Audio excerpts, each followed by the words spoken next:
voy a hacer una presentación sobre el surgimiento de la sociología.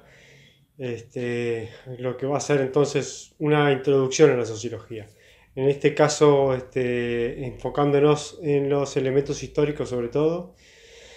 Así que vamos a hablar un poco de historia y vamos a usar, bueno, una línea de tiempo tradicional que, bueno, nos va a ubicar en los procesos que queremos mencionar.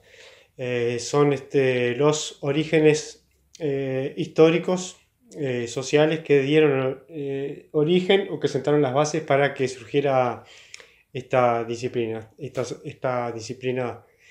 social, que también podemos aplicarla a la antropología, un poco quizás a la economía, aunque la economía tiene unos años antes, tiene viene del siglo XVIII, pero se consolida en el XIX. Pero decíamos la antropología, también la ciencia política, lo podríamos trasladar este enfoque a esas otras ciencias sociales, pero en sí la sociología no existió hasta el siglo XIX. ¿Y por qué razones? Bueno, pues, la filosofía existió siempre en muchas civilizaciones, en muchas culturas diferentes, la teología también, también la literatura, pero no la sociología, ¿no? Bueno, ¿por qué razón sucedió eso? Bueno, vamos a verlo en este contexto histórico del surgimiento de la sociología o subtitulado Los orígenes del pensamiento sociológico. Y vamos a ver por qué entonces surge esta cuestión por pensar lo social. ¿Qué es lo que sucede en el siglo XIX sobre todo, ¿no?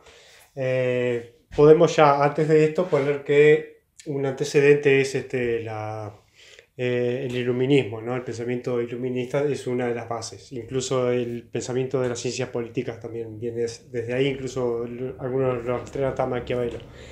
Pero vamos a decir, para hacerlo más esquemático, hacer un corte simple y esquemático de lo que sucedió para que surgiera la sociología, una presentación más sencilla, ¿no? Luego, bueno, para si que quiere profundizar, puede profundizar más allá. Incluso rastrear sociología en el pensamiento chino tradicional o en el pensamiento árabe, si quiere. En principio, vamos a marcar entonces que el contexto histórico del surgimiento de la sociología tiene como dos revoluciones importantes que golpean a Europa. Tiene, aparte de la sociología, tiene un origen en Europa, que golpean a Europa. Son estos dos procesos, que son el de la Revolución Industrial por un lado y el de la Revolución Francesa por el otro. Podemos tratar a una como revolución política y la otra como revolución tecnológica. Hay una revolución tecnológica que es la industrial y una política que es la Revolución Francesa. Y luego en otros países de Europa se dio también una revolución similar con otras características. En España, la Revolución Francesa vendría a ser la Constitución de Cádiz de 1812, en la que ya constituía una nación española en los dos continentes, en España y Europa, un Estado-nación similar al que creó la Revolución Francesa, y con derechos individuales y la creación del ciudadano y la nación, y derechos del ciudadano, que rigió para América Latina, el Imperio Español en ese momento. Eso fue también una revolución política no violenta de la Constitución de Cádiz, pero es importante enmarcarla como para el surgimiento del pensamiento social, al menos en América Latina. Pero en Europa vamos a marcar la Revolución Francesa, que marcó el mapa de Europa, y la Revolución Industrial, una tecnológica y una entonces política. Y las dos son del siglo XIX. 18 y 19 la Revolución Industrial, porque bueno, ya empieza a finales del 19, a finales del 18, y la Revolución Francesa, que también es a finales del 18. Y luego, bueno, eso va a generar cambios que se van a repercutir en todo el siglo XIX. Por ejemplo, es importante la Revolución Política Francesa, luego para entender los movimientos de mediados del siglo XIX, que son los movimientos anarquistas, socialistas, comunistas, a Marx, y también a las corrientes liberales. Eso es un cambio abrupto, ¿no? digamos, que surjan esas nuevas corrientes políticas que no existían antes en el antiguo régimen, en la Europa monárquica. Bueno, vamos a poner en esta línea de tiempo, yo puse 5, en azul puse 5 pensadores, que son Saint-Simon, Comte, Marx, Durkheim y Weber, ¿no? También acá podemos agregar a George Simmel, a Vilfredo Pareto, podemos agregar acá en este lugar. En este lugar, entre Comte y Marx, también podemos mencionar a Pierre-Joseph Proudhon, también. Interesante autor. Y Ferdinand Tonís, lo podemos marcar acá también. O sea, son todos pensadores que reflexionan sobre lo social a partir de estos enormes cambios, que es como son estas dos revoluciones, digamos que lo que pudieron haber producido en Europa, las dos juntas, es como haber pasado una escoba sobre el tiempo, ¿no? Barrer para todos lados en la historia y producir cambios tan grandes que era necesario comprenderlos, ¿no? Y ahí surge, bueno, entonces el pensamiento social, incluso al derribar las monarquías y al derribar la respuesta religiosa a los problemas humanos, bueno, la sociología tiene que sustituir ese vacío, ¿no? También lo político, porque si no hay una sangre azul que tiene que hacerse cargo del mandato político, somos los seres humanos, también necesitamos entonces pensar lo social desde un punto de vista igualitario, digamos. Ahí, digamos, en el siglo XIX surge la idea del igualitarismo. Cualquier persona puede tener un cargo político. Eso pasó en la Revolución Francesa, que el tercer estado se hizo cargo de Francia, digamos, y bueno, y tiró abajo el antiguo régimen. Y claro, toman el poder quienes, cualquier persona, cualquier ser humano. Bueno, eso que es el mundo en el que vivimos actualmente, ¿no? No tenemos ya una realeza que tiene que tomar las decisiones por nosotros, sino que nosotros mismos las tomamos, y eso nos deja un poco, inseguros, y ante esa inseguridad respondemos con una ciencia social que es la sociología. Bueno, Comte de hecho fue uno de los primeros que trató de sustituir la religión que caía con la sociología como ciencia, para que sea un sustituto y a su vez una manera de amortiguar los cambios sociales en Europa y conservar la estructura social. Un conservador también, Comte, progresista y conservador a la vez. Es el único que tiene los dos lugares, ¿no? Es un reaccionario y a su vez es un progresista.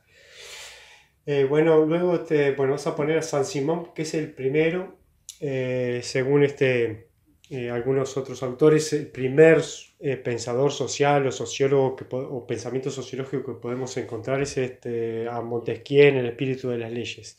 Eso lo dice Raymond Aron. Coloca a Montesquieu como el pionero. Nosotros vamos a usar, bueno, a Saint-Simon. Saint-Simon, lo importante es que nació en 1760 y ya cuando sucedió la Revolución Francesa tenía 29 años, o sea que vio en carne propia, vio ese proceso, ¿no? Revolucionario. Y también trató de darle respuestas a esos procesos. Comte es el que le sigue, adopta casi todo el sistema de Saint-Simon, salvo su socialismo y su socialismo utópico y su mirada un poco más revolucionaria. Comte es un sociólogo del orden, pero toma su idea, casi todas sus ideas, ¿no? Entre ellas, bueno, la ley de los 3 estados. Vamos a decir además que marqué en verde los inventos tecnológicos. Acá vemos el impacto tecnológico, hay muchos más, podemos llenarlos, porque la tecnología en el siglo XIX es un vendaval, ¿no? Invento tras invento tecnológico que cambia continuamente las relaciones humanas. Pero coloqué 3 elementos. Primero, en 1770, la máquina a vapor de James Watt, que bueno, que esto sería lo que constituiría la revolución mecánica, tecnológica más profunda. Poder generar energía con máquinas, con energía a vapor, o sea, que calentando agua en altos hornos y con el vapor generar un sistema de energía tan grande que producimos máquinas, telares, lo que producen 100 personas lo podemos hacer con una máquina. Además podemos producir mucho calor para fundir hierro, hacer nuevas piezas, nuevas máquinas. Bueno, el vapor realmente es muy importante. Y también bueno, está la importancia del carbón, porque es el combustible para el vapor, para generar vapor. Esto es muy importante, la máquina de James Watts, eso cambia completamente, empieza a cambiar completamente el mapa de Europa, y que incluso, bueno, llega hasta hoy ya. Obviamente estas tecnologías se han mejorado, han superado, pero esto en el siglo XVIII fue un gran cambio, porque vivíamos en un mundo rural con energía animal, tecnología, digamos, ecológica. Estaban los molinos de agua, por ejemplo, que siempre se usaron, pero no utilizábamos esta gran cantidad de energía que produjo el vapor. Bueno, entre ellos el tren. Poder trasladarte en un tren a 70 km por hora es una gran revolución mecánica, y que además no se la tiene que alimentar, hay que mantenerla, ¿no? Mantener un bien que no se rompe.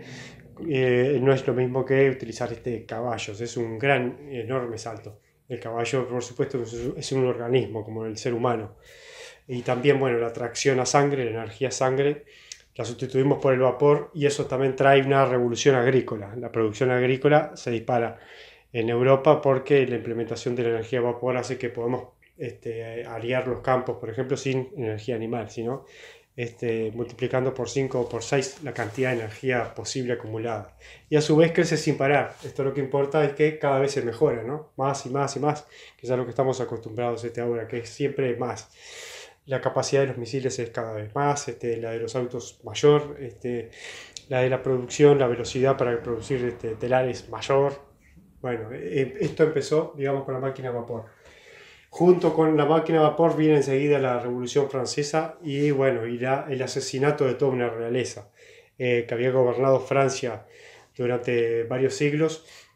Terminan en una guillotina, pasan de ser una sangre azul monárquica, una nobleza que desaparece completamente, asesinado ¿por quién? Por unos cualquiera, digamos, por personas como nosotros, o sea, unos revolucionarios que tomamos el poder. En este caso, bueno, son los jacobinos. El jacobinismo es una de las primeras ideologías modernas que conocemos. El jacobinismo luego va a dar origen a las ideologías también liberales y burguesas liberales, y también a las ideologías socialistas. Luego, bueno, vamos a colocar, entonces tenemos a Marx acá.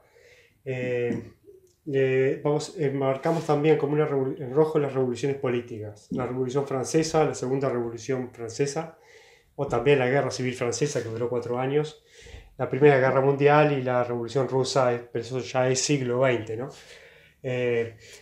Pero vamos a enfocarnos en el XIX. Esta Segunda Revolución Francesa es importante porque la Revolución Francesa cumple ya 50, 60 años, y en este momento ya aparece en movimientos, por ejemplo, movimientos feministas, movimientos obreros, y aparecen los partidos socialistas. Allá está Marx, es una persona muy reconocida en esa época. Por eso es muy importante esta revolución, porque ya convergen todas las ideologías, los republicanos, los liberales, los conservadores y los reaccionarios. Casi todas las tendencias políticas que conocemos hoy, que se desarrollaron en el 20 y que no existían en el 18, se dan cita en este lugar. Incluso los socialistas llegaron a tomar el poder en varias zonas de Francia. Y bueno, y también estaban la contrarrevolución, los reaccionarios, y está Proudhon también actuando en este momento, Bakunin, Proudhon, o sea que estamos hablando de cambios muy importantes. Luego el movimiento feminista, que no habían existido realmente, la cuestión femenina, la cuestión de la mujer nunca había existido, hasta que llega la modernidad o llega las revoluciones francesas y la revolución industrial. A partir de acá, bueno, vienen Durkheim y Weber, que ya vienen después y son el eslabón entre el siglo XIX y el XX, que son Weber y Durkheim, Simmel. También podemos poner a Simmel,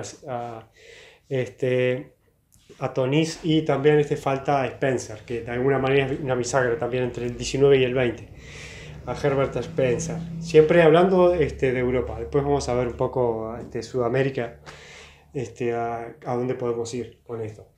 Porque bueno, todavía en América Latina no había un pensamiento sociológico, ¿no? Estábamos en otros procesos. Y luego tenemos, por ejemplo, la invención del teléfono y el primer automóvil a finales del siglo XIX. Producto todo de la revolución industrial. La invención del teléfono en 1876 y el primer automóvil en 1890. Entonces, si vemos, de hecho hay filmaciones ya de 1890, ya existía la cámara filmadora, el video. Si vemos imágenes de Nueva York, imágenes de París o de Berlín en 1890, todavía la ciudad, la metrópolis, funcionan a caballo, ¿no? Digamos, los vehículos son a caballo. Ya en 1910, 1912 está lleno de automóviles, ¿no? Y eso, bueno, es también una gran revolución que se da entre 1890 y 1910. Incluso en YouTube podemos seleccionar dos videos, uno de 1890 y otro de 1910, y vamos a ver cómo en esos 20 años hay un enorme cambio en la metrópoli. Así que, bueno, es un siglo de grandes cambios. Vamos a hacer como para una simplificación, así acá volvemos a un plan esquemático, ¿no? Esto es una clase más de secundaria. Podemos utilizar otras interpretaciones, pero la que yo hice acá es muy esquemática para poder entender. Podemos decir que el mundo anterior a la máquina de vapor, a la Revolución Francesa, y al año en que nació San Simón, hablamos todavía del antiguo régimen, ¿no? Con la Revolución Francesa y la Revolución Industrial, pero sobre todo con la francesa, que es la Revolución Política, hay un quiebre del antiguo régimen. Matamos a los nobles, destronamos al clero, la institución religiosa pierde su poder, la institución nobiliaria también. Hay un quiebre y aparece entonces lo que llamamos la modernidad. Hay varias maneras de seleccionar, de ponerle el título de modernidad a la historia. Desde este punto de vista sociológico, la modernidad comenzaría después de la Revolución Francesa. Después de la Revolución Francesa y con la Constitución de Cádiz, en España de América, en nuestra América y en España de Europa, rige la Constitución de Cádiz, también con algunos parecidos con la Revolución Francesa. Y bueno, aparece entonces la Revolución Francesa, entonces es el quiebre entre el antiguo régimen y la modernidad. Aparece entonces la modernidad hasta la actualidad. Luego le podemos agregar ya en el siglo, a partir de 1960, algún tipo de modernidad particular, modernidad reflexiva, modernidad líquida, pero sigue siendo bueno el proceso de la modernidad. Si vemos China actualmente, en los últimos 40 años, es un proceso de modernización impresionante, similar al que hizo Europa en otra época. O sea que, bueno, ese es el tiempo de la modernidad. Y vamos a utilizar unas categorías de Tonis para hablar de por qué surge la sociología. La sociología entonces aparece acá siempre, ¿no? En la sociología. No está antes. Es a partir de acá hacia adelante, y antes todavía no existía. Estaba la filosofía, el pensamiento, filosofía política y la teología. Antes de acá era imposible, todavía no existía. Era imposible porque todavía faltaba matar a los reyes, destronar a los reyes o dejarlos pero quitarles el poder político, empezar las revoluciones liberales y socialistas y progresistas. Faltaban los movimientos socialistas y las clases obreras, y faltaba la educación pública, los sistemas públicos de enseñanza sin injerencia de los teólogos. Bueno, y ahí surge entonces la sociología como una ciencia en la modernidad. Entonces la sociología, podemos decir, es un fenómeno que se da moderno, propio de la modernidad y propio de Europa. Luego adoptado como una disciplina también en China, en Japón y en América Latina. Como tipologías de Tonis, el sociólogo alemán, que podemos ubicar por acá, Tonis hizo dos categorías, comunidad y sociedad. Habló de que en el antiguo régimen se vivía en un régimen de comunidad y con la Revolución Francesa iba a surgir en la modernidad lo que se le llama la sociedad. Pasamos de una comunidad a una sociedad. En una comunidad tenemos entonces una monarquía, más importancia de la autoridad tradicional, de la costumbre, las tradiciones, los ritos, lo religioso. Luego tenemos estamentos rígidos, tenemos también la comunidad rural, y la ciudad todavía no es prevaleciente, no es tan prevaleciente al menos, o no está tan extendida, no hay tantas ciudades. Luego el regionalismo, una vida de Europa en muchas regiones, no existía el Estado-Nación y solamente un presidente o un monarca que gobernara toda la nación. No existía todavía eso, existía entonces el regionalismo. Luego mucha importancia en la religión, poder de la iglesia, también el federalismo y la aristocracia. Todo esto lo podemos vincular a la comunidad, la vida más rural, natural, antes de pretécnico, la vida pretecnológica o tradicional, premoderna. Con la Revolución Francesa y los cambios que estuvimos hablando, aparece entonces la modernidad y ya podemos contrastar una sociedad, una comunidad, donde vivimos, bueno, en una democracia o en una república, en ciudades, incluso en urbes, porque ya aparecen ciudades de más de 1 millón de habitantes, sobre todo acá. A partir de acá empiezan ya las ciudades de más de 1 millón de habitantes, que es impresionante. La vida urbana toma más importancia. Incluso pasa a ser bien vista, mejor vista, como más adelantada, ¿no? Que la vida rural, donde parece que todavía están en el pasado y atrasados.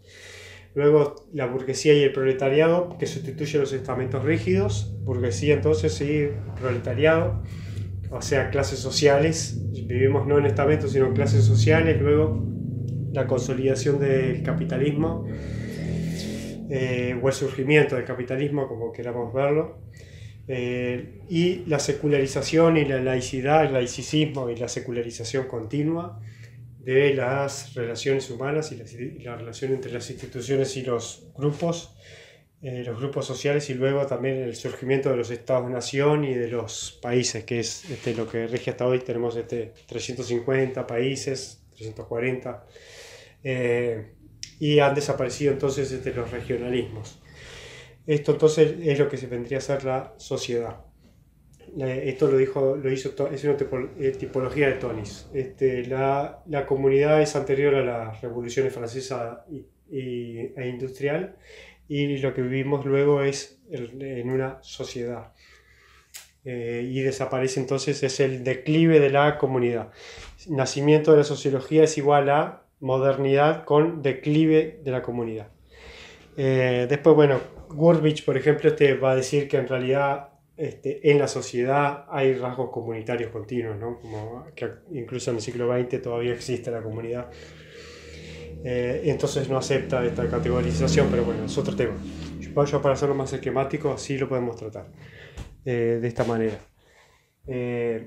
Luego, bueno, yo puse acá algunos ejemplos de que pasaban en América, ¿no? La Constitución de Cádiz es, bueno, fundamental, porque esto es incluso lo que da inicio a las revoluciones independentistas de América Latina, de Sudamérica.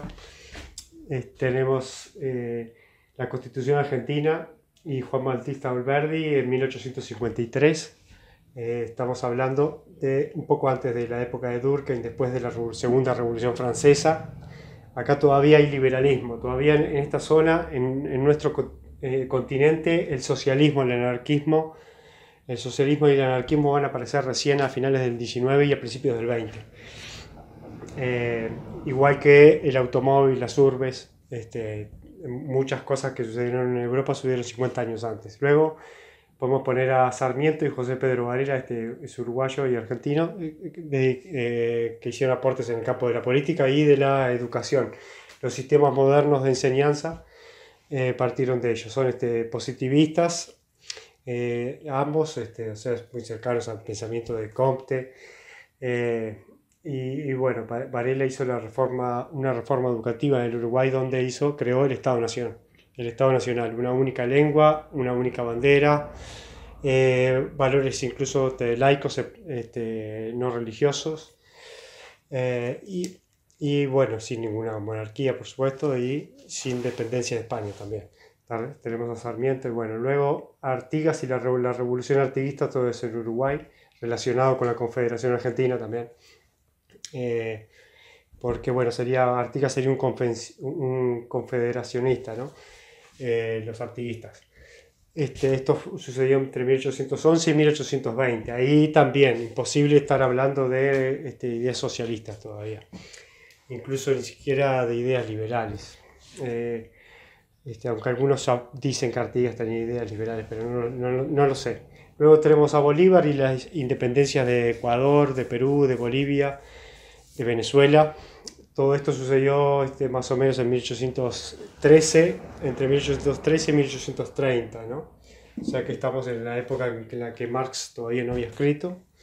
La Revolución de Mayo, que es la que da la independencia a las Provincias Unidas del Río de la Plata, en 1810. Y luego, para finales del siglo XIX y principios del XX, tenemos, bueno, un poco más, nos acercamos a la sociología en nuestro continente, o al menos en el Cono Sur. Tenemos a Bas Ferreira y José Ingenieros, Ingenieros en Argentina y Bas Ferreira en Uruguay. Bas Ferreira también es un positivista, filósofo positivista, que bueno, tiene varios escritos proto-sociológicos y José Ingenieros también tiene escritos sociológicos. Y lo de Bas Ferreira, bueno, es un campo más abierto, tiene sociología pura, no llegó a escribir, pero tiene escritos sobre el feminismo, sobre cuestiones políticas. Y o sea, ya le empezó a interesar el tema social. O sea que los orígenes del pensamiento sociológico en Europa se dan con Saint-Simon, Comte y Marx, y podemos decir que en nuestra parte recién empieza a finales del siglo XIX, incluso con José Pedro Varela y Sarmiento, que son también pensadores sociales, digamos, son pensadores proto-sociológicos. Y bueno, Bas Ferreira llegó hasta el siglo XX, murió en 1958 y José Ingenieros en 1925. Y también hizo aportes a la psicología, José Ingenieros.